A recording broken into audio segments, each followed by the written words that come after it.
এইবার মনে হয় রেকর্ড হবে, তাই তো?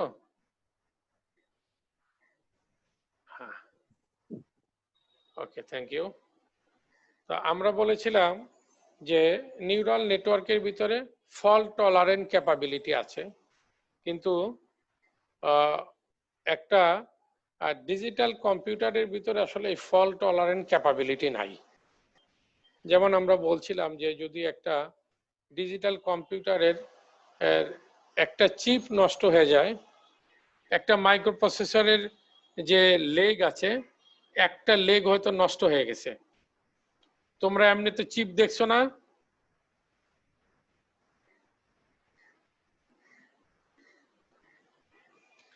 ডিজিটাল ইলেকট্রনিক্স ল্যাব করার সময় চিপ দেখছো, আইসি? জি স্যার। জি স্যার, দেখছি। এর ভিতরে অনেকগুলি লেগ থাকে না, পা থাকে না? জি স্যার। তো এর ভিতরে যদি একটা পা নষ্ট হয়ে যায়, মনে করো একটা পা ভেঙে গেল, বা এই আইসিটা যখন তুমি এই ব্রেড বোর্ডের ভিতরে বসালা, একটা পা ঠিক মতো বসে নাই, তাহলেই কিন্তু ওই আইসিটার কাজ করবে না।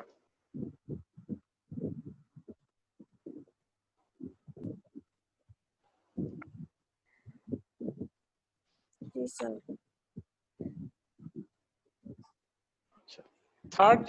থার্ড যে পয়েন্টটা আমরা বলছিলাম যে একটা নিউরাল নেটওয়ার্ক এইটাকে আসলে লার্ন করতে পারে, সে তাকে প্রি প্রোগ্রাম করার দরকার হয় না। যেমন আমরা বলছিলাম যে তুমি আমরা যখন যদি হিউম্যানের কথা দিয়ে আমি বলছি যাতে তোমাদের ক্ষেত্রে তোমরা একটু বুঝতে একটু সহজ হয়। যেমন ধরো যেমন ধরো আমি যদি আমরা যদি বলি যে তুমি একটা বেবিকে তুমি অনেকগুলি ফ্রুটস তাকে তুমি তাকে চিনাচ্ছ যে এটা হচ্ছে বানানা, এটা হচ্ছে অরেঞ্জ, এটা হচ্ছে ম্যাঙ্গো। তো এইটা করার জন্য কিন্তু তুমি তাকে এক্সাম্পলগুলি দেখাচ্ছ আর তাকে বলতেছো যে এটা হচ্ছে বানানা, আর এটা হচ্ছে ম্যাঙ্গো, এটা হচ্ছে অরেঞ্জ। তো তুমি যখন বলতেছো যে এটা বানানা, এটা ম্যাঙ্গো, এটা অরেঞ্জ, সাথে সাথে সে কিন্তু এই নামগুলির সাথে এই ফ্রুটসগুলির যে ফিচার, ফ্রুটসগুলির যে ক্যারেক্টারিস্টিক, সেটা সে নিজে নিজে কিন্তু দেখতেছে, বা নিজে নিজে সেটা অনুধাবন করার বা লার্ন করার চেষ্টা করতেছে যে ঠিক আছে, বানানা হলে তার উপরের কালারটা হলুদ হবে, এইটা দেখতে একটু লম্বা হবে। যদি ম্যাঙ্গো হয়, এইটা বানানার মতো এত লম্বা হবে না, এবং বানানার মতো একই রকমের হলুদও না। অরেঞ্জ যদি হয়, অরেঞ্জটা এরকম মানে গোলাকার হবে, সার্কুলার হবে, এইটার হলুদটা বানানার মতো না, অথবা ম্যাঙ্গোর মতো না। তো এই যে ফিচারগুলিকে যে দেখা এবং বোঝা, এইটা কিন্তু এক একজন বেবি বা এক একটা চিলড্রেন এক একভাবে এটাকে বোঝে। কিন্তু শিক্ষক কিন্তু একজন এসে বলতেছে এটা বানানা, এটা অরেঞ্জ, এটা ম্যাঙ্গো। তো তার মানে আমি যেটা বলছি যে আসলে এইখানে হিউম্যানের লার্নিং এর ক্ষেত্রে এটা কোনো প্রি প্রোগ্রাম কিছু না যে তুমি বলে দিলা সে ওইটাকে ওইভাবে বুঝে নিল, এরকম না। সে বরঞ্চ এক্সাম্পল দেখে, এক্সাম্পল থেকে সে এক্সাম্পলের প্রপার্টিগুলিকে সে লার্ন করে। কথা ক্লিয়ার?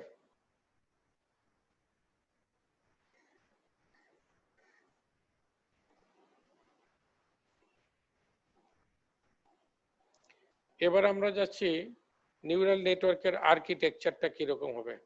আচ্ছা, আর্কিটেকচারের মানে কি তোমরা বোঝো?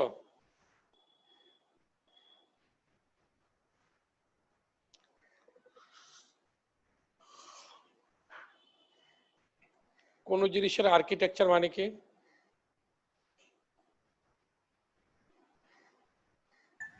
স্যার ওই জিনিসটার কাঠামো।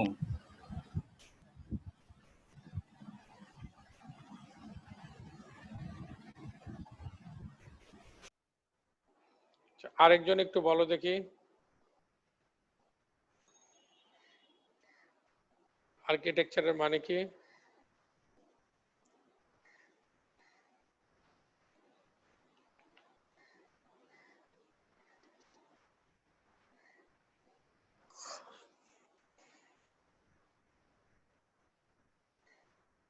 আর্কিটেকচারের মানে হচ্ছে আসলে বেসিক্যালি যদি আমি বাংলাটা বলি, এটা হচ্ছে যে এটার গঠনটা কিরকম। আমরা যেটা গত ক্লাসে আলোচনা করেছিলাম যে একটা হিউম্যান ব্রেইনের ভিতরে নিউরনের সংখ্যা কত?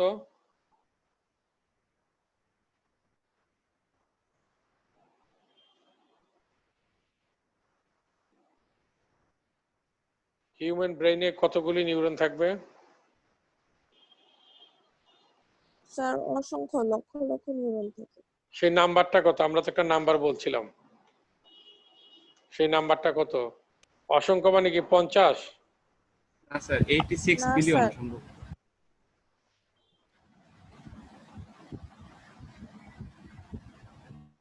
1 বিলিয়ন।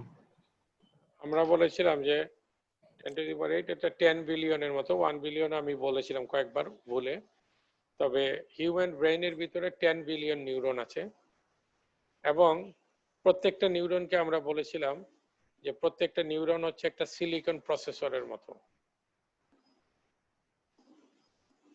প্রত্যেকটা নিউরন হচ্ছে একটা সিলিকন প্রসেসরের মতো। এবং আমরা ডিজিটাল কম্পিউটার এবং নিউরাল নেটওয়ার্কের পার্থক্য আমরা বলছিলাম। পার্থক্য বলতে যে আমরা বলেছিলাম যে নিউরাল নেটওয়ার্কের ক্ষেত্রে এই প্রসেসরগুলি খুব সিম্পল,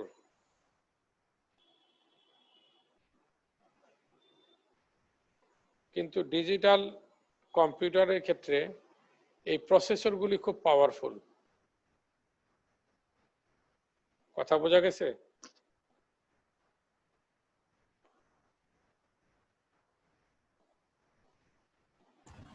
স্যার আমার একটা কোশ্চেন ছিল। হ্যাঁ বলো। আর উইকিপিডিয়ার অনুসারে স্যার হিউম্যান ব্রেনে হচ্ছে 16 বিলিয়ন নিউরন, স্যার কোনটা সঠিক?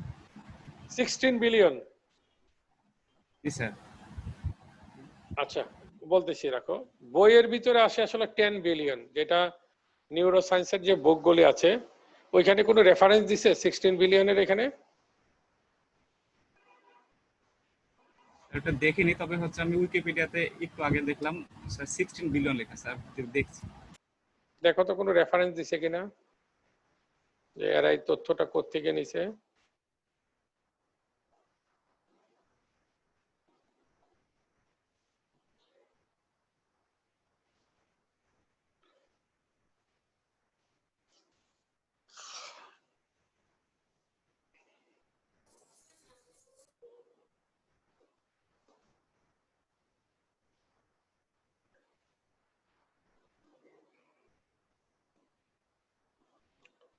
এনিওয়ে আমরা মনে হয় আমরা আলোচনা চালাতে থাকি, এটা আমরা পরে দেখবো না। তবে যত বই পুস্তক আছে নিউরোসায়েন্সের, এই বই পুস্তকগুলিতে লেখা আছে যে এই নিউরনের সংখ্যাটা হচ্ছে 10 বিলিয়ন বা তো 10 বিলিয়নের বেশি, ধরো 16 হতে পারে, যাই হোক। স্যার রেফারেন্স দিয়েছে।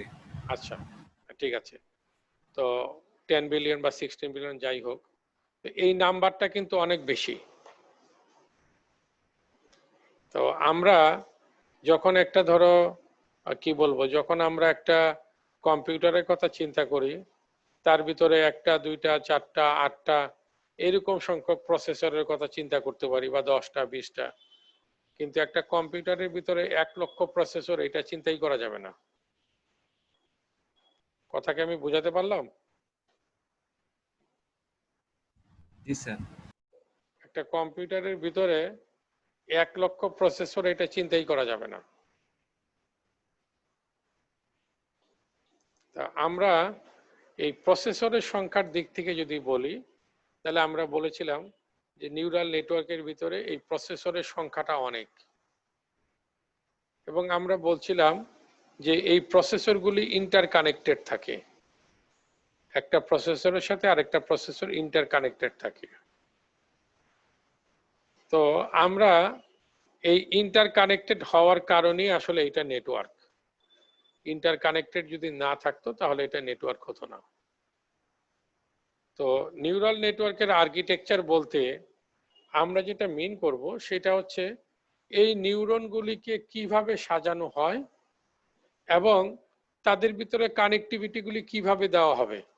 একটা নিউরনের সাথে যে আরেকটা নিউরনের ইন্টারকানেকশন থাকবে, এই ইন্টারকানেকশনটা আমরা কিভাবে দিব?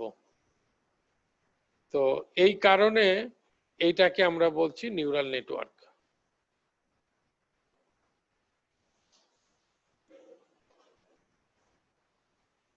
কথা কি বোঝাতে পারলাম? জি স্যার। তো এই নিউরাল নেটওয়ার্কগুলির গঠন প্রক্রিয়ার উপরে নির্ভর করে। এইটাকে বেসিক্যালি 3টা ভাগে ভাগ করা যায়। একটা ভাগকে আমরা বলতেছি ফিড ফরওয়ার্ড নিউরাল নেটওয়ার্ক। এইটার ভিতরে 2টা ভাগ আছে, একটা হচ্ছে single layer feed forward network, একটা হচ্ছে multi layer feed forward network, একটা হচ্ছে রিকারেন্ট নিউরাল নেটওয়ার্ক, একটা হচ্ছে associative neural network.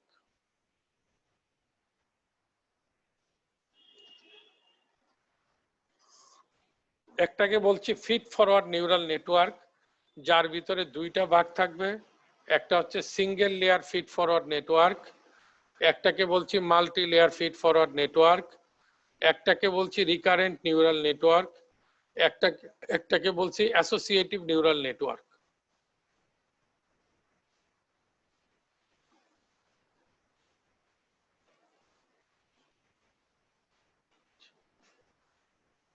Feed forward neural network বলতে যেটা মিন করব, আমরা এগুলি একটু পরেই ছবি দেখাবো। ছবি দেখালে ইনশাল্লাহ আশা করি সবার ক্লিয়ার হবে। তো ছবিটাতে যাওয়ার আগে কিছু ডেসক্রিপশন বলে আমরা ছবিটাতে যাচ্ছি। ফিড ফরওয়ার্ড নিউরাল নেটওয়ার্কের ভিতরে কোনো লুপ থাকবে না, কোনো ফিডব্যাক কানেকশন থাকবে না।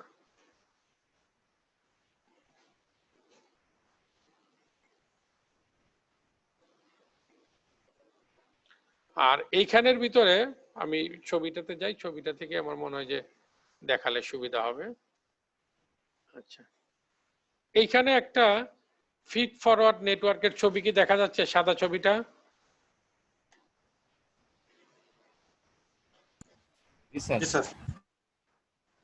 তো এই জায়গাটা একটু খুব মনোযোগের সাথে শুনতে হবে, কারণ আমরা তো ইন্টারভিউতে আমাদের ভাইভাতে প্রশ্নের উত্তর দিতে পারতে হবে। হ্যাঁ, একটু মনোযোগের সাথে শুনতে হবে। এইখানে দেখো অসংখ্য নিউরন দেওয়া আছে, তাই না? জি স্যার। এই নিউরনগুলির ভিতরে ইন্টার কানেকশন আছে, তাই না? জি স্যার। আচ্ছা, এইখানে কি কি কোনো লুপ কানেকশন আছে? লুপ? না স্যার, তো নাই। এইখানে দেখো নিউরনগুলি বিভিন্ন লেয়ারে সাজানো আছে না? জি স্যার। আচ্ছা, তো প্রথম যে লেয়ারটা আছে, যেখানে আমার কার্সরটা এখানে আছে, এই লেয়ারটাকে আমরা বলতেছি ইনপুট লেয়ার। এইখানে আমরা অনেকগুলি নিউরন থাকতে পারে। বেসিক্যালি আমাদের এক্সটার্নাল যে ইনপুট আছে, এই ইনপুটটা আসলে এই লেয়ারের নিউরন রিসিভ করবে। আমরা গতদিন একটা নিউরন মডেলকে আলোচনা করেছিলাম। এই মডেলে আমরা দেখেছিলাম যে একটা নিউরন অসংখ্য জায়গা থেকে ইনপুট রিসিভ করতে পারে আর একটা আউটপুট সে জেনারেট করে। তো আমাদের ইনপুট লেয়ারের কাজ হচ্ছে এক্সটার্নাল ইনপুটগুলিকে রিসিভ করা, আউটপুট লেয়ারের কাজ হচ্ছে আউটপুট জেনারেট করে ইউজারকে দেওয়া। ইনপুট লেয়ারের কাজ হচ্ছে ইনপুট রিসিভ করা,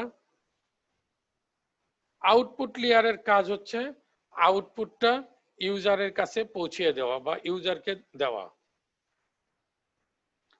আর এই ইনপুট লেয়ার এবং আউটপুট লেয়ার ছাড়া মাঝখানের যে লেয়ারগুলি থাকবে, এই লেয়ারটাকে বলছি আমরা হিডেন লেয়ার।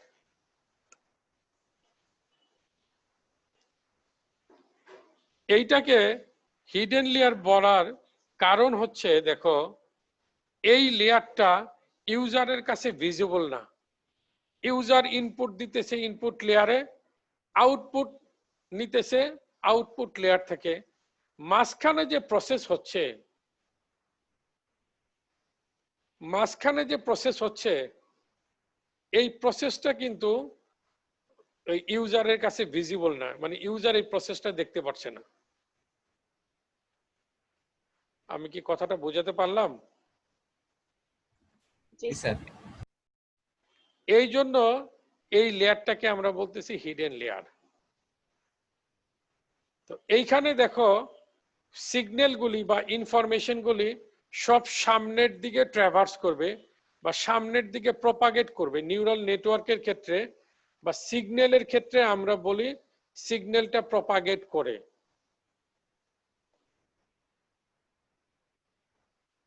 এটা একটা মানে কি বলবো আর কি, সিগন্যালের ক্ষেত্রে এই প্রপাগেশন শব্দটা কমনলি ব্যবহার করা হয় যখন সিগন্যাল এক জায়গা থেকে আরেক জায়গায় ট্রান্সমিট হয়। ট্রান্সমিশনও বলি, আবার প্রপাগেশনও বলি, সিগন্যাল প্রপাগেশনও বলি। এখন দেখো ইনপুট লেয়ারের ভিতরে ইনপুটগুলি রিসিভ করবে। রিসিভ করার সময় যে প্রথম হিডেন লেয়ারের ভিতরে এটা আসবে, প্রথম হিডেন লেয়ার থেকে দ্বিতীয় হিডেন লেয়ারে যাবে, দ্বিতীয় হিডেন লেয়ার থেকে আউটপুট লেয়ারে যাবে এবং আউটপুট লেয়ার থেকে ইউজার পাবে। কথা বোঝা গেছে?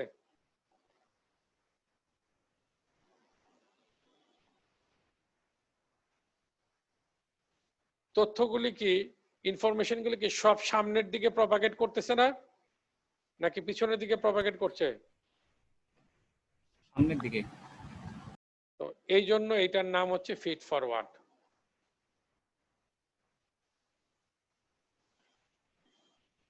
এই জন্য এটার নাম হচ্ছে ফিড ফরওয়ার্ড নিউরাল নেটওয়ার্ক। তো আমরা বলেছিলাম ফিড ফরওয়ার্ড নিউরাল নেটওয়ার্কের ভিতরে দুইটা ভাগ ছিল। দেখো, একটা হচ্ছে single layer feed forward network, একটা হচ্ছে multi layer feed forward network. তো single layer feed forward network মানে হচ্ছে যার ভিতরে কোনো হিডেন লেয়ার নাই, শুধুমাত্র ইনপুট লেয়ার এবং আউটপুট লেয়ার আছে। এটাকে বলি আমরা সিঙ্গেল লেয়ার। যদিও দুইটা লেয়ার আছে, দেখো ইনপুট লেয়ারও আছে আউটপুট লেয়ারও আছে, তারপরেও এটাকে আমরা বলি single layer feed forward network. কথা বোঝা গেছে?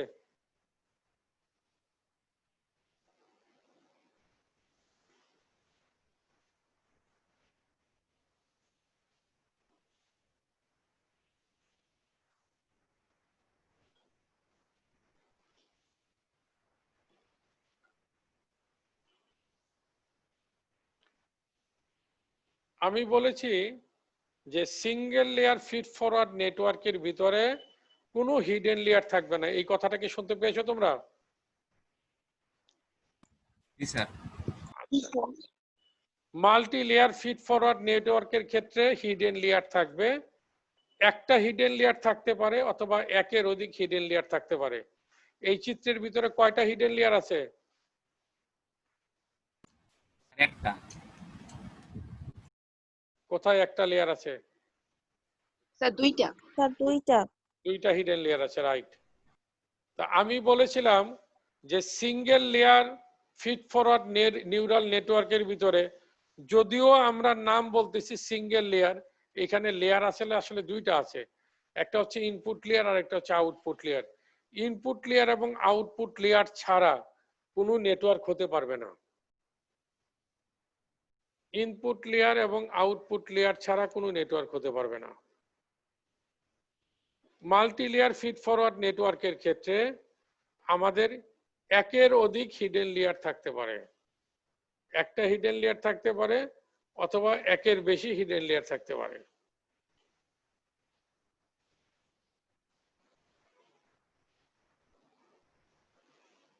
কথা কি ক্লিয়ারলি বুঝাতে পারলাম? জি স্যার।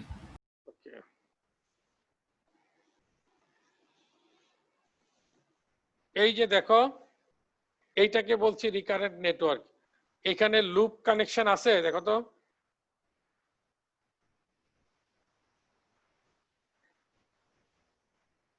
এই আউটপুট থেকে একটা ইনপুটে আসছে না আবার?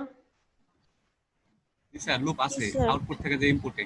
হ্যাঁ, এইটাকে আমরা বলছি রিকারেন্ট নিউরাল নেটওয়ার্ক। তার মানে রিকারেন্ট নিউরাল নেটওয়ার্কের আরেকটা নাম হচ্ছে ফিডব্যাক নিউরাল নেটওয়ার্ক। একটাকে বলেছিলাম ফিড ফরওয়ার্ড নেটওয়ার্ক, আরেকটা নেটওয়ার্ককে বলছি রিকারেন্ট নিউরাল নেটওয়ার্ক। তো রিকারেন্ট নিউরাল নেটওয়ার্ক যেটা আছে এইটাকে আমরা অনেক সময় বলি ফিডব্যাক নিউরাল নেটওয়ার্ক, যার ভিতরে আসলে একটা ফিডব্যাক দেওয়ার ব্যবস্থা আছে। আরেকটা নেটওয়ার্ক আছে যেটাকে বলছি আমরা অ্যাসোসিয়েটিভ নেটওয়ার্ক। আগের মতো দেখো এখানে কিন্তু একটা হায়ারার্কিক্যাল স্ট্রাকচার আছে। দেখো আগেরটাও যদি একটু খেয়াল করো, প্রথমে ইনপুট লেয়ার, তার উপরে হচ্ছে একটা হিডেন লেয়ার, তার উপরে হচ্ছে একটা হিডেন লেয়ার, তারপরে হচ্ছে আউটপুট লেয়ার। তো একটা হায়ারার্কি আছে না? হায়ারার্কি মানে আমরা এখানে বোঝানোর চেষ্টা করতেছি একটা একটা সিকোয়েন্স আছে। প্রথমে ইনপুট লেয়ার, তারপরে একটা হিডেন লেয়ার, তারপরে আরেকটা হিডেন লেয়ার, তারপরে আরেকটা আউটপুট লেয়ার। একটা ক্রমবিন্যাস আছে। কিন্তু আমরা এই জায়গাতে যদি দেখি অ্যাসোসিয়েটিভ নেটওয়ার্কের ক্ষেত্রে দুইটা বৈশিষ্ট্য আছে যেটা ফিডব্যাক নেটওয়ার্ক মানে ফিড ফরওয়ার্ড নিউরাল নেটওয়ার্কের ভিতরে নাই, বা রিকারেন্ট নিউরাল নেটওয়ার্কের ভিতরে নাই। এরকম দুইটা প্রপার্টি অ্যাসোসিয়েটিভ নেটওয়ার্কের ভিতরে আছে। একটা প্রপার্টি আছে অ্যাসোসিয়েটিভ নেটওয়ার্কের ভিতরে যে এইটার ভিতরে কোনো হায়ারার্কিক্যাল কোনো অ্যারেঞ্জমেন্ট থাকবে না।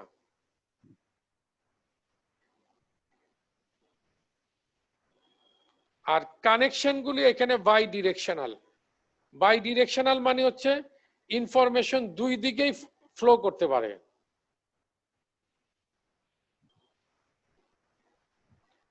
ইনফরমেশন দুই দিকে ফ্লো করতে পারে।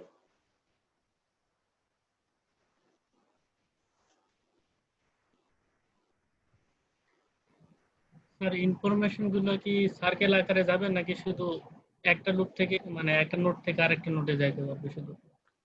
ইনফরমেশন তো এখানে একটা নোড থেকে আরেকটা নোডে যাবে, আসলে ওই নোড থেকে তার পরের নোডে যাবে। আচ্ছা।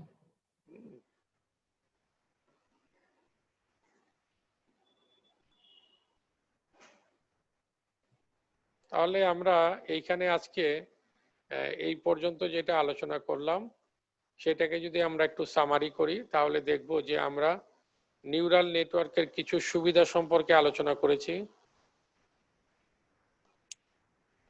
নিউরাল নেটওয়ার্কের আর্কিটেকচার সম্পর্কে আমরা আলোচনা করেছি।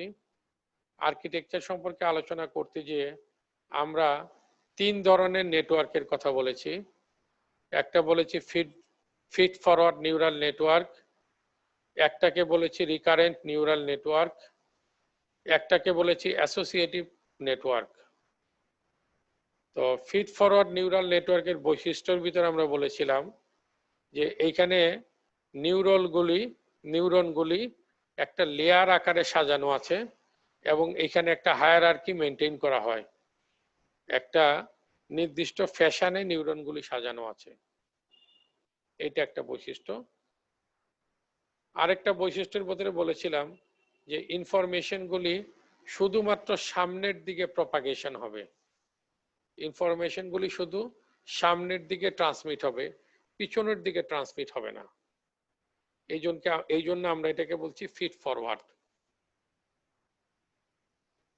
সবাইকে এটা বুঝতে পেরেছো এই কথাগুলি? জি স্যার। স্যার তারপরে আমরা রিকারেন্ট নিউরাল নেটওয়ার্ক আলোচনা করেছিলাম। তো রিকারেন্ট নিউরাল নেটওয়ার্কেও আমরা দেখেছিলাম যে রিকারেন্ট নিউরাল নেটওয়ার্কের ভিতরে নিউরনগুলি লেয়ার আকারে সাজানো থাকে। ইনপুট লেয়ারে নিউরন থাকে, হিডেন লেয়ারে নিউরন থাকে, আউটপুট লেয়ারে নিউরন থাকে। তো ফিড ফরওয়ার্ড নিউরাল নেটওয়ার্ক থেকে এইটার মাত্র একটা পার্থক্য আছে যে এখানে ফিডব্যাক কানেকশনটা অ্যালাউ করা হয়।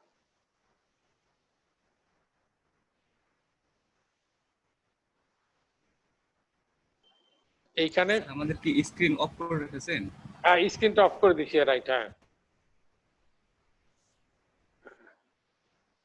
রিকারেন্ট নিউরাল নেটওয়ার্কে আমরা বলেছি যে এইখানে শুধুমাত্র আমরা যেটা দেখছিলাম যে এইখানে ফিডব্যাক কানেকশনটা এখানে অ্যালাউ করা হয়। আমি আবার স্ক্রিনটা দিচ্ছি।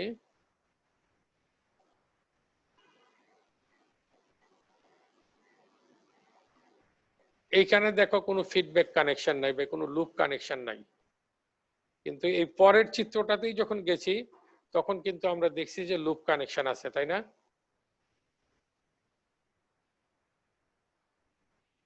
জি স্যার। ওকে, 3 নাম্বার আমরা যে নেটওয়ার্কটার কথা আলোচনা করেছিলাম সেটা আলোচনা করেছিলাম যে আমাদের অ্যাসোসিয়েটিভ নেটওয়ার্ক। তো এইটা আলোচনা করতে গিয়ে আমরা বলেছিলাম যে এইখানে নিউরনগুলির মধ্যে কোনো হায়ারার্কি নাই, নিউরনগুলির ভিতরে কোনো হায়ারার্কিক্যাল স্ট্রাকচার নাই, কোন রকমের ক্রমবিন্যাস নাই যে এইটা প্রথম, এইটা দ্বিতীয়, এরপরে তৃতীয়, এরপরে চতুর্থ, এরকম নাই। নিউরনগুলি কোনো হায়ারার্কি মেনটেন করে না এবং ইনফরমেশনটা দুই দিকে প্রবাহিত হতে পারে, টু ডিরেকশনাল, বাই ডিরেকশনাল, যেটাকে আমরা বাই ডিরেকশনাল বলছি, তার মানে দুই দিকে ইনফরমেশনটা ট্রাভার্স করতে পারে, এই জন্য এটাকে বলছি বাই ডিরেকশনাল। কথা কি বুঝতে পারছো সবাই? জি স্যার।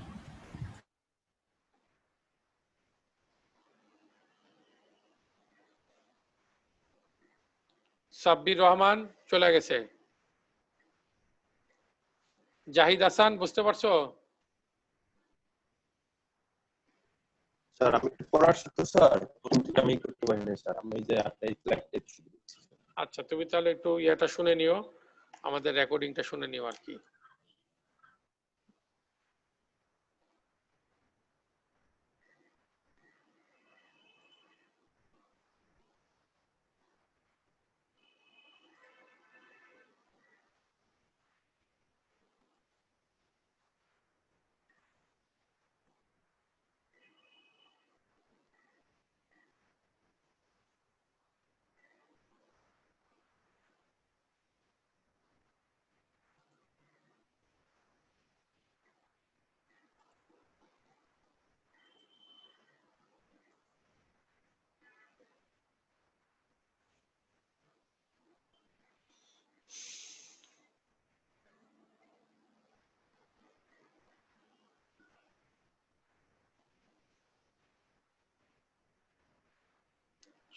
এখন আমরা যেটা বলছি যে নিউরাল নেটওয়ার্ক একটা ক্লাসিফায়ার হিসেবে কাজ করতে পারে। ক্লাসিফায়ারের কাজ কি? ইনপুটের সাথে আউটপুটের ফাংশনাল রিলেশনশিপ। ক্লাসিফায়ারের কাজ হচ্ছে সে আসলে ইনপুটের সাথে আউটপুটের কি ফাংশনাল রিলেশনশিপ আছে সেটা সে দেখে। এইটা আসলে এইটা দেখে সে আসলে যেটা ক্লাসিফায়ারের কাজ হচ্ছে আসলে বেসিক্যালি ক্লাসিফিকেশন করা। আর তুমি যেটা বললা এটা লার্নিং এর কাজ। লার্নিং এর কাজ হচ্ছে ইনপুটের সাথে আউটপুটের ফাংশনাল রিলেশনশিপটা বের করা, এটা হচ্ছে লার্নিং এর কাজ। আর ক্লাসিফিকেশনের কাজ হচ্ছে যে যতগুলি আমার ডেটা দেওয়া থাকবে এই ডাটাগুলিকে ক্লাসিফাই করা, আর ক্লাসিফাই করার জন্য সে আসলে ডিসিশন বাউন্ডারি তৈরি করে। আমরা বেজিয়ান ক্লাসিফায়ার করানোর সময় দেখছি না? স্যার আচ্ছা, ডিসিশন ট্রি এই বাউন্ডারিটা কিভাবে তৈরি করে?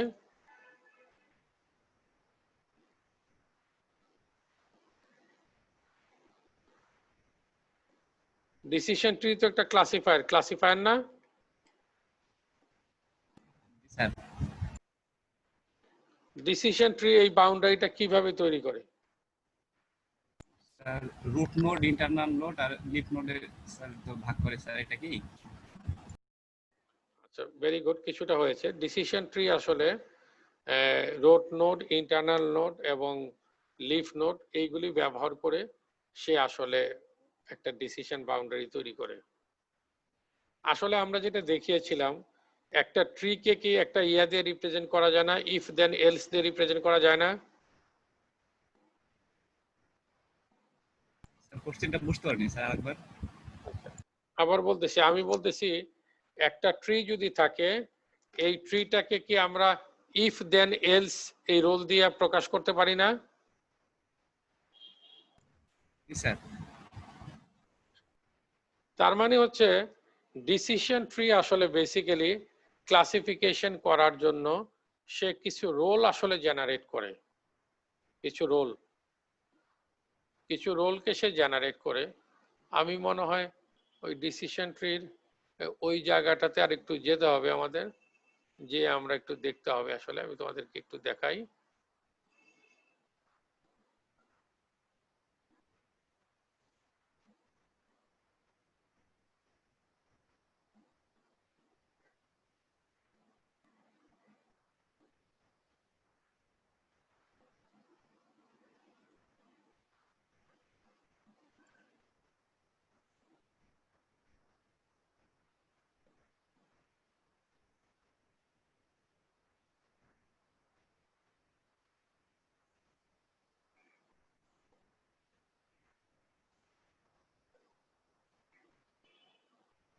সবাইকে এটা দেখতে পাচ্ছো? ইয়াটা স্লাইডটা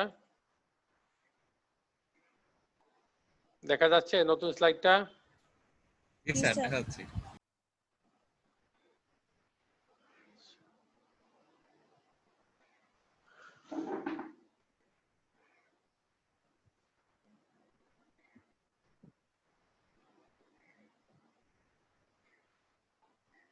দেখো, আমরা কি এরকম লিখতে পারি না প্রথমটার ক্ষেত্রে, if MARST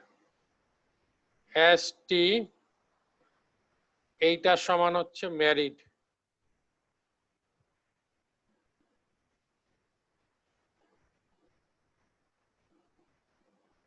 then first level no. এটাকে লিখতে পারি? জি স্যার, লিখতে পারি। এইটা কি একটা রোল না, একটা সূত্র না, এটা জি স্যার। একটা কন্ডিশন না, যে মেরিটাল স্ট্যাটাস যদি ম্যারিড হয় তাহলে ক্লাস লেভেলটা হবে নো। কথা বোঝা গেছে? জি স্যার। তাহলে দেখো, এই মেরিটাল স্ট্যাটাস দিয়ে একটা রোল লেখা যাবে, রিফান্ড দিয়ে কিন্তু আরেকটা রোল হবে, ট্যাক্সেবল ইনকাম দিয়ে আবার রোল লেখা যাবে। লেখা যাবে না? জি স্যার। জি স্যার। ট্যাক্সেবল ইনকাম দিয়ে কি রোল হবে একজন বলো দেখি?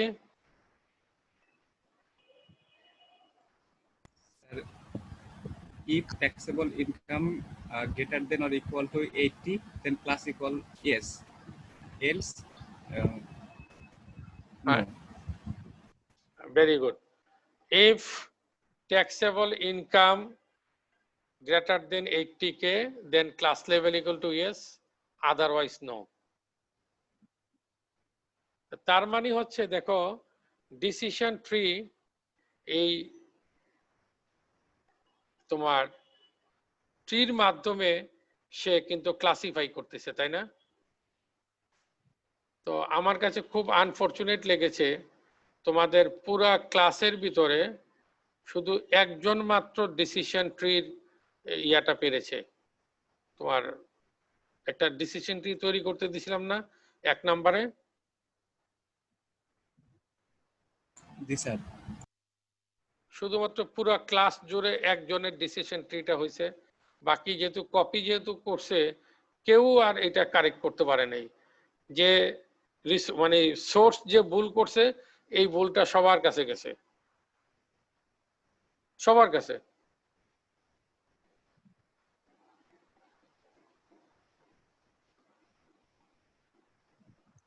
আমি আজকে আসলে তোমাদের ক্লাস টেস্টের নাম্বারগুলি নিয়ে একটু আলোচনা করতাম, কিন্তু আজকে আমাদের আনফরচুনেটলি ছাত্র সংখ্যা অনেক কম, সেই কারণে আমি আসলে আলোচনাটা করছি না। তারপরে তোমরা চাইলে আমি একটু আলোচনা করতে পারি। আর তা না হলে আমি আজকের আইটেমটাতে যাই, ওইটাই মানে আলোচনা করি, ওইটা একটু আমরা পরে ইয়ে করবো, একটু পরে দেখি যে ওইটা আমরা আলোচনায় নিয়ে আসতে পারি কিনা। তো আমাদের যে ডিসিশন বাউন্ডারি দিয়ে আসলে আমরা ডাটাগুলিকে আসলে পার্থক্য করার চেষ্টা করি, যে এই রেকর্ডটা হচ্ছে ইয়েস, এই রেকর্ডটা হচ্ছে নো, অথবা এই রেকর্ডটা হচ্ছে নাইদার ইয়েস নর নো, এরকম জিনিস। তো এই ডিসিশন বাউন্ডারির বা এই ডিসিশন বাউন্ডারিটার আরেকটা নাম আছে, এটাকে বলি আমরা ডিসক্রিমিনেন্ট ফাংশন।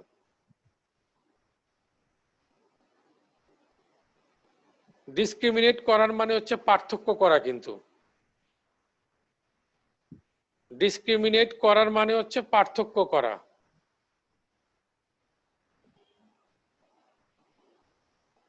ডিসক্রিমিনেট করার মানে হচ্ছে পার্থক্য করা। জি স্যার। তো এই জন্য ডিসিশন বাউন্ডারি যে নামটা আমরা এতদিন বলছিলাম, এই নামটার আসলে ফর্মাল একাডেমিক নেম হচ্ছে ডিসক্রিমিনেট ফাংশন। তাহলে ইফ দেন এলস যে রোল দেখলাম, এইটা একটা আসলে ডিসক্রিমিনেট ফাংশন। তো নিউরাল নেটওয়ার্কের ক্ষেত্রে আসলে এইটা যেটা হয়, নিউরাল নেটওয়ার্কের ক্ষেত্রে এই ডিসক্রিমিনেট ফাংশনটা হচ্ছে একটা ম্যাথমেটিক্যাল ফাংশন। ডিসিশন ট্রির ক্ষেত্রে এটা হচ্ছে একটা if then else rule. Naive Bayes ক্লাসিফায়ারের ক্ষেত্রে এটা হচ্ছে একটা প্রবাবিলিস্টিক ফর্মুলা। তাহলে তিনটা ক্লাসিফায়ারের ক্ষেত্রে এই ডিসক্রিমিনেন্ট ফাংশনটা কিন্তু তিন ধরনের। নিউরাল নেটওয়ার্কের ক্ষেত্রে এইটা একটা লিনিয়ার অথবা নন লিনিয়ার ফাংশন হবে, সবাই একটু লিখে নাও। নিউরাল নেটওয়ার্কের ক্ষেত্রে এই ডিসক্রিমিনেন্ট ফাংশনটা হবে একটা লিনিয়ার অথবা নন লিনিয়ার ফাংশন। আচ্ছা, আমি স্লাইডের ভিতরে একটু লিখি, তাইলে মনে সবার একটু সুবিধা হইতে পারে। একটু দেখি লিখতে পারি কিনা।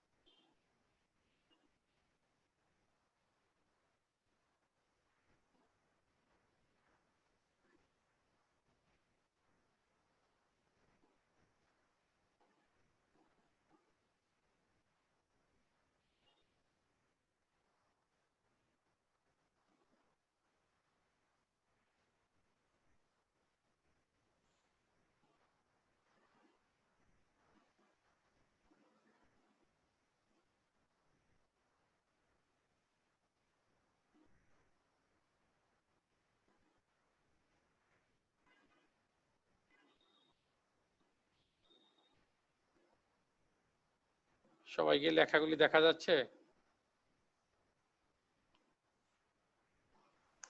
জি স্যার।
এই সবাই লিখতে পারছো ভাই? জি স্যার। তাহলে দেখো এই ক্লাসিফায়ারের ভিতরে বেসিক্যালি যে পার্থক্যটা আসতেছে, এই পার্থক্যটা হচ্ছে যে ডিসক্রিমিনেন্ট ফাংশন হিসেবে সে কি ব্যবহার করে। তো নিউরাল নেটওয়ার্কের ক্ষেত্রে আমরা বলছি যে সে একটা লিনিয়ার অথবা নন লিনিয়ার ফাংশনকে ব্যবহার করে। ডিসিশন ট্রির ক্ষেত্রে say if then else role যেটা সেটা ব্যবহার করে। নেভ বায়াস ক্লাসিফায়ারের ক্ষেত্রে সে প্রবাবিলিটি ফর্মুলাস ব্যবহার করে এজ এ ডিসক্রিমিনেট ফাংশন।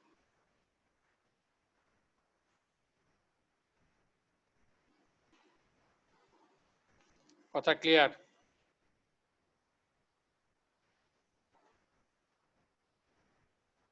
সবাই বুঝতে পারছো কথা আমার? জি স্যার। জি স্যার। এখন তোমাদের ভাইভাতে জিজ্ঞেস করা হলো যে এই তিনটা ক্লাসিফায়ারের ভিতরে বেসিক পার্থক্যটা কি, মূল পার্থক্যর জায়গাটা কি? তাহলে উত্তর হবে এটা। প্রত্যেকটা ক্লাসিফায়ারের সাথে প্রত্যেকটা ক্লাসিফায়ারের মূল পার্থক্যের জায়গায় হচ্ছে সে ডিসক্রিমিনেন্ট ফাংশনটা কি ব্যবহার করে। তো আমার কাছে আসলে বেসিক্যালি কোনো ম্যাজিক নাই যে আসলে তোমরা যদি পড়াশোনা না করো, লেকচারগুলি না শোনো, এবং এই ধারণা যদি কারোর ভিতরে থাকে যে আমি মিড টার্ম পরীক্ষার আগে আমি কারোর কাছ থেকে অ্যাসাইনমেন্টগুলো একটু কপি টপি করে একটু শুনে জমা দিব আর ভাইভাতে গিয়ে হাজির হবো যতটুকু পারা যায়, তাহলে কিন্তু আমরা আসলে ভালো করতে পারবো না। আমাদের ভালো করার জন্য আসলে আমাদের প্রতিনিয়ত আগের মতোই আমাকে পড়াশোনা করতে হবে। যদিও আমরা অনলাইন প্ল্যাটফর্মে আমাদের পরীক্ষা কার্যক্রমগুলি চালাতে হচ্ছে, কিন্তু আমাদের আগের যে মোটিভ ছিল যে আমরা একটা কোয়ালিটি এডুকেশন এখানে প্রোভাইড করতে চাই। কোয়ালিটি এডুকেশনের একটা বড় শর্ত হচ্ছে গুড এক্সামিনেশন সিস্টেম এবং নিয়মিত ক্লাস হওয়া। তো তোমরা আমার মনে হয় এই আমাদের এখানে অনুধাবন করবা যে আমরা বিয়ার নেসেসিটি ছাড়া, খুব বেশি প্রয়োজন ছাড়া আমরা ক্লাসও কিন্তু রিস্কেডিউল করি না। না ঠিক আছে, আজকের ক্লাস সকাল 10টায় আছে, এইটা আগামীকাল রাত্রে 10টায় হবে।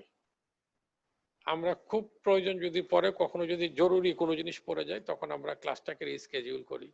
আমরা চেষ্টা করি যতগুলি ক্লাস নেওয়া দরকার মিনিমাম সেই পরিমাণ ক্লাস আমরা নেওয়ার। তার মানে হচ্ছে অনলাইন এবং অফলাইনে কিন্তু আমাদের শিক্ষা দেওয়ার পদ্ধতির খুব একটা পার্থক্য হয়নি। আমরা যখন অফলাইনে ছিলাম তখনও কিন্তু আমরা স্লাইড আর ব্ল্যাকবোর্ড ব্যবহার করছি। তো সেই জন্য আমরা তোমাদের প্রতি সহানুভূতি আছে, সহযোগিতা করার আমাদের মানসিকতা আছে, কিন্তু তোমাকে কিন্তু এই জিনিসগুলি গ্রহণ করতে হবে।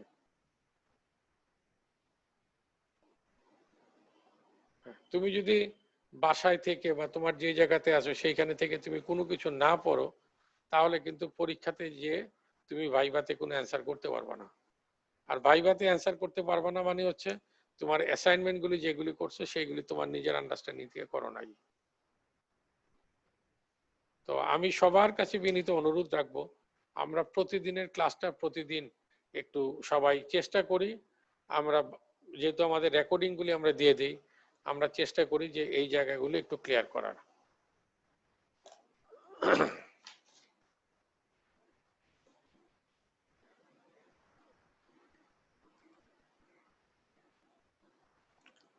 আচ্ছা, আমাদের সিআর কোথায়? রুস্মিতা, কেউ জানো নাকি? স্যার ও বলেছিল ও একটু অসুস্থ। আচ্ছা, সাদিকুজ্জামান আছো না? জি স্যার, আছে স্যার। তুমি আমার কাছে একটু কষ্ট করে সবার অ্যাটেন্ডেন্সটা পাঠিয়ে দিবে আজকে, ঠিক আছে? Okay sir. আচ্ছা, আমি কি একটু তোমার ওই ইয়ার ডিসিশন ট্রি অঙ্কটা দেখাবো যেটা পরীক্ষায় ভুল করছো? জি স্যার, দেখান।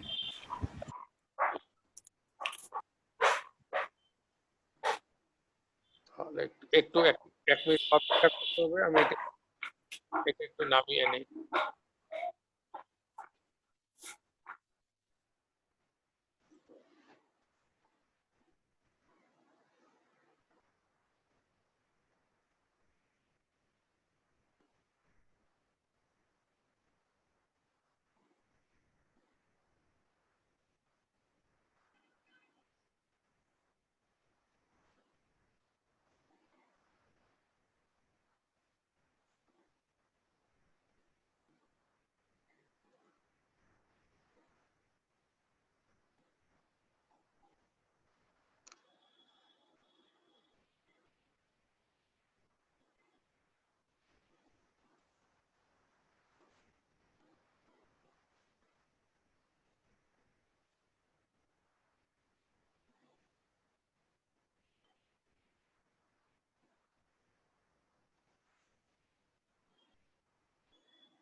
সবাই কি এখন দেখা যাচ্ছে ভাই?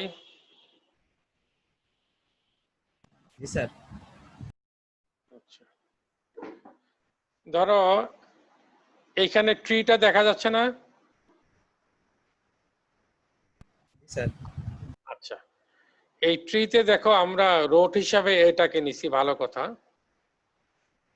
এর দুই রকম ভ্যালু আছে, একটা আছে ট্রু, একটা ফলস, তাই না? জি স্যার। আচ্ছা, তুমি যদি দেখো এই 2 নাম্বার রেকর্ডে ট্রু আছে এর ভ্যালু, তাই না? জি স্যার। আচ্ছা, ক্লাস লেভেল কি আছে? ট্রু। টি। ক্লাস লেভেলটা আছে টি। জি স্যার। 4 নাম্বার রেকর্ডে দেখো এ অ্যাট্রিবিউটের ভ্যালু আছে ট্রু, ক্লাস লেভেল আছে টি, তাই তো? জি স্যার। তাহলে দেখো এই এ অ্যাট্রিবিউট দিয়ে এ অ্যাট্রিবিউটের ভ্যালু যখন ট্রু হয়, তাহলে তুমি সরাসরি কিন্তু বলে দিতে পারতেছো 2 নাম্বার এবং 4 নাম্বার রেকর্ড হচ্ছে তোমার ট্রু, টি। সবাই কি একমত? জি স্যার। জি স্যার। তাহলে তোমার বাকি থাকলো কয়টা রেকর্ডার? স্যার 2টা। 1 আর 3। জি স্যার। আচ্ছা, এইবার তুমি নিয়েছো বি নাম্বার অ্যাট্রিবিউট। বি অ্যাট্রিবিউটের ভ্যালু আছে ট্রু অথবা ফলস। আমার কিন্তু বাকি ছিল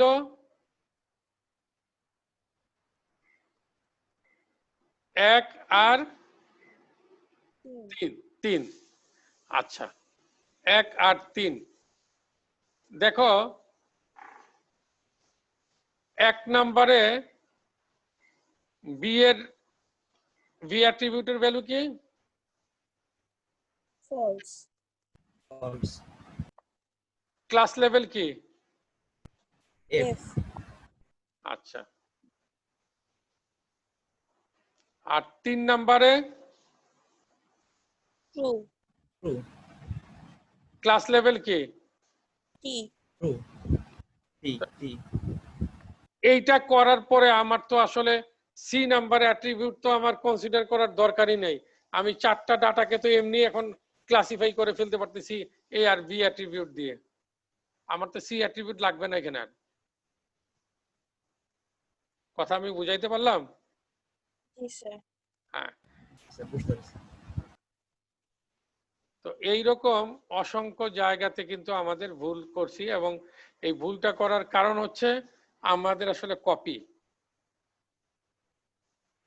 তো আমি আশা করব যে আমরা পরবর্তী আমাদের ক্লাস টেস্টগুলি আমি স্কেডিউলিং করব, আমি দিয়ে দিচ্ছি সামনের সপ্তাহে ইনশাল্লাহ। স্যার স্যার একটা প্রশ্ন ছিল। হ্যাঁ বলো ভাই প্লিজ। স্যার আপনি বলছিলেন যে ডিসিশন ট্রিতে সবগুলো অ্যাট্রিবিউট হচ্ছে থাকতে হবে স্যার, না, অনেক আগে বলছিলেন। তো এক্ষেত্রে তো স্যার সি অ্যাট্রিবিউট তো আমার না নিলেও হচ্ছে, কিন্তু সি অ্যাট্রিবিউট তো থাকার কথা ছিল না, যে সবগুলো অ্যাট্রিবিউট যেহেতু নিতে হবে। আমরা আসলে তাহলে মনে হয় একটু মিস করছো তুমি কোনো জায়গায়। আমরা দেখবা একদম তোমার কাছে রেকর্ড আছে ক্লাসের, দেখবা আমরা শেষের দিকে কিন্তু একদম বলেই দিয়েছিলাম, যখন আস্তে আস্তে ট্রি পড়াতে গিয়েছি, ট্রি যখন আমরা শেষ পর্যায়ে আসছে আমরা পরিষ্কার বলছি যে প্রত্যেকটা নোড আসলে ডাটাগুলিকে পার্টিশন করার চেষ্টা করে। যেমন যদি দেখো এই এ অ্যাট্রিবিউটের ভ্যালু ট্রু এবং ফলস দিয়ে ডাটাটা পার্টিশন হচ্ছে। জি স্যার। আচ্ছা, একটু শেষ করি, শোনো। এই পার্টিশনে হওয়ার পরে কিছু ডাটা একদম ডিরেক্টলি ক্লাসিফিকেশন করা যায়। যেমন দেখো এ অ্যাট্রিবিউটের ভ্যালু যদি ট্রু হয়, এ অ্যাট্রিবিউটের ভ্যালু যদি ট্রু হয়, 2 জায়গাতেই ক্লাস লেভেল ট্রু। সুতরাং এ অ্যাট্রিবিউটের ভ্যালু ট্রু হইলে তুমি লিফ নোডে চলে যেতে পারবা। কিন্তু দেখো এ অ্যাট্রিবিউটের ভ্যালু যখন ফলস, তখন 2 জায়গায় কি এফ আছে নাকি এক জায়গায় এফ এক জায়গায় টি আছে? এক জায়গায় টিএস।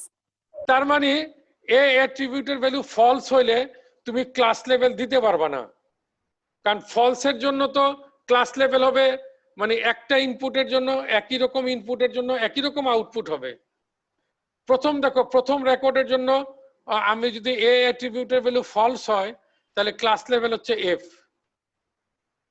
3 নাম্বার অ্যাট্রিবিউটে দেখো এ নাম্বার অ্যাট্রিবিউট যদি ফলস হয় ক্লাস লেভেল হচ্ছে টি, এটা মিলে নাই।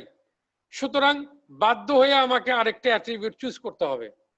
এইটা আমরা দেখবো শেষের দিকের ক্লাসে, ডিসিশন ট্রির ক্লাসে আমরা এগুলো সব আলোচনা করছি যে কিভাবে সে আসলে এই ডাটা সেটকে পার্টিশন করে।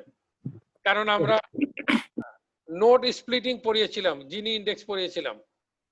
হ্যাঁ, তো এই অংশগুলি আমাদেরকে আসলে, যেমন ধরো আমরা নিউরাল নেটওয়ার্কের ক্ষেত্রে এখন যে কনসেপ্টগুলির কথা বলছি, তুমি দেখবে যে এর কয়েকটা ক্লাস পরে গেলে দেখবে যে বেশ কিছু টার্মস এন্ড টার্মিনোলজিতে আমি চেঞ্জ করছি, কারণ বেসিক কথাগুলি না বলে তো আমি একদম ফাইনাল পয়েন্টে তোমার যেতে পারবো না। আমি যখন জিনি ইন্ডেক্স পড়াই নাই তখন পর্যন্ত কিন্তু তোমাকে আমি বলতে পারি নাই যে প্রত্যেকটা অ্যাট্রিবিউট একটা ইনফরমেশন ক্যারি করে, যার ইনফরমেশন বেশি হবে সে রোট নোট হবে, কারণ তখন পর্যন্ত আমি জিনি ইন্ডেক্স পড়াই নাই। তো সুতরাং তুমি আগের ক্লাসের একটা কথা যদি শেষ ক্লাস পর্যন্ত এটা ক্যারি করতে না করো তাহলে তো তুমি রিলেট করতে পারবে না। ঠিক আছে স্যার, তার মানে প্যাটার্ন, যতগুলো প্যাটার্ন থাকবে প্যাটার্ন গুলো আমার যে কয়টা অ্যাট্রিবিউটের মাধ্যমে সবগুলো মানে ক্লাসিফাই করতে পারবো সেই কয়টাই আমি ইউজ করব, এর বেশি আমার আর ইউজ করার দরকার নেই, তাই তো স্যার? অবশ্যই না, অবশ্যই না। ওকে স্যার, এবার বুঝছি তাহলে।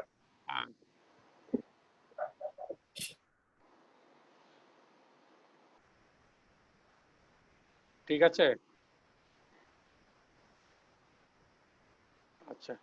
যদি আমাদের ওই যে ইয়ার ক্ষেত্রে আসে, যদি আমাদের কারো আসলে ইয়া করতে চাই আমরা, এই পরীক্ষার রেজাল্ট যাদের খারাপ হয়েছে, আমি তাদের জন্য আসলে দুঃখ প্রকাশ করছি। আমাদের তো আসলে ওই ডাক্তারের যেরকম কাজ, আঙ্গুল একটা কেটে ফেলতে হবে, কিছু করার নেই। ডাক্তার সাহেব দেখতেছে যে আঙ্গুলটা না কাটলে পুরো হাতটা পচে যাবে।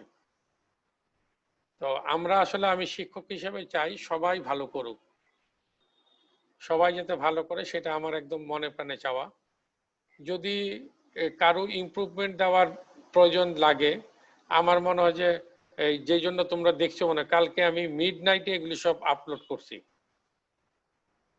হ্যাঁ, মিডনাইটে আমি আপলোড করছি। কালকে সারাদিন আমাদের অনেকগুলি মিটিং ছিল, ওই মিটিংগুলি করতে করতে আমি দিনের বেলা ইয়ে করতে পারিনি, আমাদের সবগুলি অ্যাসেস করা ছিল, কিন্তু এগুলো ঠিকঠাক করে একটু ফরম্যাট করে আপলোড করতে করতে একদম মিডনাইট চলে গেছে। তো যাদের কাছে মনে হচ্ছে যে আসলে আমাদের রেজাল্টটা খারাপ হয়ে গেছে, অনেকেরই আছে, তাদেরকে আমি অনুরোধ করব যে তারা ইমপ্রুভমেন্ট পরীক্ষায় আসো, এবং ইমপ্রুভমেন্ট পরীক্ষা আসলেও আমাদের এই আগের মতোই আসলে আমরা একটু নিজেরা যদি পড়ে আসি। আমি এক্স্যাক্টলি ওই টপিকগুলির উপরে প্রশ্ন ধরি যেগুলি আমাদের মিড টার্মের আমি অ্যাসাইনমেন্ট দিয়েছি।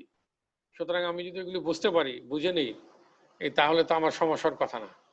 কিন্তু আমি যদি না পড়ে না বুঝে আসি তাহলে তো আসলে কিছু করা যাবে না। তো সবাইকে আজকে ধন্যবাদ জানাচ্ছি, সবাই ভালো থাকো, ইনশাল্লাহ কালকে আমাদের দেখা হবে আবার। আসসালামু আলাইকুম স্যার। ওয়ালাইকুম। হ্যাঁ বলো ভাই, কি নাম তোমার? নামটা বলে একটু বলো। স্যার মোহাম্মদ আলী। হ্যাঁ বলো মোহাম্মদ আলী, তোমাকে আমি চিনি ভালোভাবে, বলো। স্যার ইমপ্রুভমেন্টের এই যে অ্যাসাইনমেন্টটা ওটা কবে দিবেন আপনি? ইমপ্রুভমেন্টের অ্যাসাইনমেন্টটা কালকে না দিলেও ইনশাল্লাহ শুক্রবারে দিয়ে দিব। স্যার ভাইবার ওই যে আমরা মিড টার্মে যেগুলা করছি ওখান থেকে কি ভাইবা হবে? ওই রকমই ভাইবা হবে, অনেকটা ওই রকমই হবে, তার কাছাকাছি ভাইবা হবে। আচ্ছা, আসসালামু আলাইকুম।